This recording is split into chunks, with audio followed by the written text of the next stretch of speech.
বাংলাদেশের লক্ষ লক্ষ ছাত্রছাত্রীর ভবিষ্যৎ বদলে দেওয়ার জন্য জাতীয় বিশ্ববিদ্যালয় একটা বিশাল আইসিটি পরিকল্পনা হাতে নিয়েছে। কি সেই প্ল্যান আর কিভাবে সেটা বাস্তবায়ন করা হচ্ছে, চলুন সেটাই আজ একটু বিস্তারিতভাবে দেখা যাক। সংখ্যাটা একবার ভাবুন, প্রায় ৪ লাখ।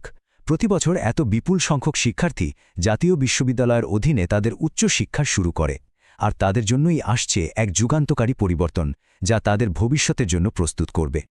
তো আসল প্রশ্নটা হলো, এই যে এত এত ছাত্রছাত্রী, তাদের জন্য নতুন কি অপেক্ষা করছে?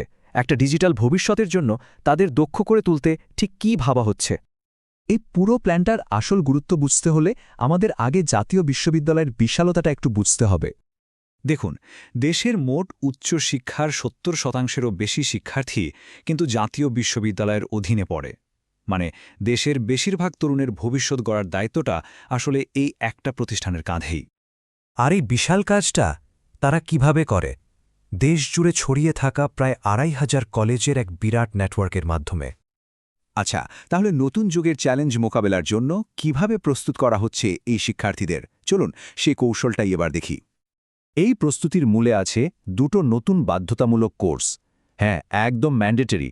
এখন থেকে অনার্স ফার্স্ট ইয়ারের সব ছাত্রছাত্রীকে আইসিটি আর ইংরেজি পড়তেই হবে। উদ্দেশ্য খুবই পরিষ্কার, আধুনিক যুগের জন্য প্রযুক্তি আর ভাষাগত দিক থেকে তাদের পুরোপুরি তৈরি করা। এই যে নতুন আইসিটি কোর্সটা, এটার কিন্তু কয়েকটা ইন্টারেস্টিং দিক আছে। যেমন এটা একটা 4 ক্রেডিটের ব্লেন্ডেড কোর্স, মানে অনলাইনেও ক্লাস হবে, আবার ক্লাসরুমে বসেও করতে হবে। এর কারিকুলামটা বানানোই হয়েছে আইসিটি স্কিল বাড়ানোর জন্য, আর এই পুরো উদ্যোগে সাপোর্ট দিচ্ছে সরকারের A2I প্রোগ্রাম আর ইউনিসেফ বাংলাদেশ। কিন্তু কথা হলো, সারা দেশে হাজার হাজার শিক্ষককে এই নতুন কারিকুলাম পড়ানোর জন্য ট্রেনিং দেওয়া হবে কিভাবে? এটা তো একটা বিশাল চ্যালেঞ্জ, তাই না? তার আগে ব্লেন্ডেড বা মিশ্র শিক্ষা জিনিসটা কি সেটা একটু পরিষ্কার করে নেওয়া যাক।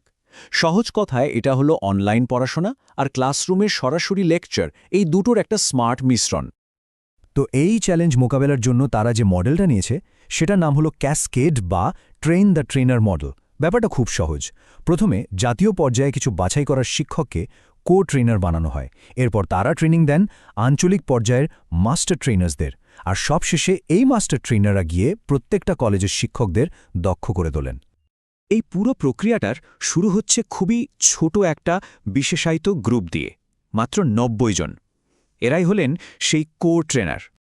এই ৯০ জন কোর ট্রেনার এরপর ট্রেনিং দেবেন ৯০০ জন মাস্টার ট্রেনারকে, মানে সংখ্যাটা ১০ গুণ বেড়ে গেল। এবং তারপর এই ৯০০ জন মাস্টার ট্রেনার মিলে দক্ষ করে তুলবেন মাঠ পর্যায়ের অবিশ্বাস্য ১২,০০০ শিক্ষককে। ভাবা যায় ব্যাপারটা? তো পরিকল্পনা তো অনেক বড়, কিন্তু বাস্তবে কাজটা কতদূর এগিয়েছে চলুন দেখি। এবং খুশির খবর হলো, এই বিশাল যজ্ঞের প্রথম এবং সবচেয়ে জরুরি ধাপটা কিন্তু এরই মধ্যে সফলভাবে শেষ হয়ে গেছে। ঠিক ২০২৪ সালের ১০ই নভেম্বর এই দিনেই প্রথম ব্যাচের ৯০ জন আইসিটি শিক্ষক তাদের ট্রেনিং শেষ করে আনুষ্ঠানিকভাবে কোর ট্রেনার হিসাবে যাত্রা শুরু করেছেন। এই যে প্রথম ধাপটা শেষ হলো, এটা আসলে ভবিষ্যতের বড় একটা লক্ষ্যের দরজা খুলে দিল। কি সেই লক্ষ্য?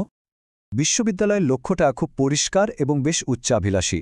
২০২৪-এ ৯০ জন কোর ট্রেনার তৈরি, আর লক্ষ্য হল ২০২৬ সালের মধ্যে সারা দেশের ১২,০০০ কলেজ শিক্ষককে আইসিটিতে পুরোপুরি প্রশিক্ষিত করে তোলা। তবে শুধু শিক্ষকদের ট্রেনিং দিলেই তো হবে না, তাই না? সাথে যন্ত্রপাতিও লাগবে। আর ঠিক এই কথাটাই বলেছেন জাতীয় বিশ্ববিদ্যালয়ের উপাচার্য ডক্টর ASM আমানুল্লাহ। তিনি বলেছেন, আমরা অধিভুক্ত সকল কলেজে আইসিটি ল্যাব প্রতিষ্ঠার জন্য সরকারের কাছে সহায়তা চাইছি।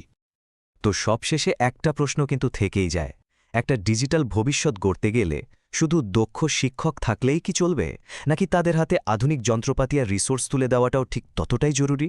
এটা আসলে ভাবার মতো একটা বিষয়।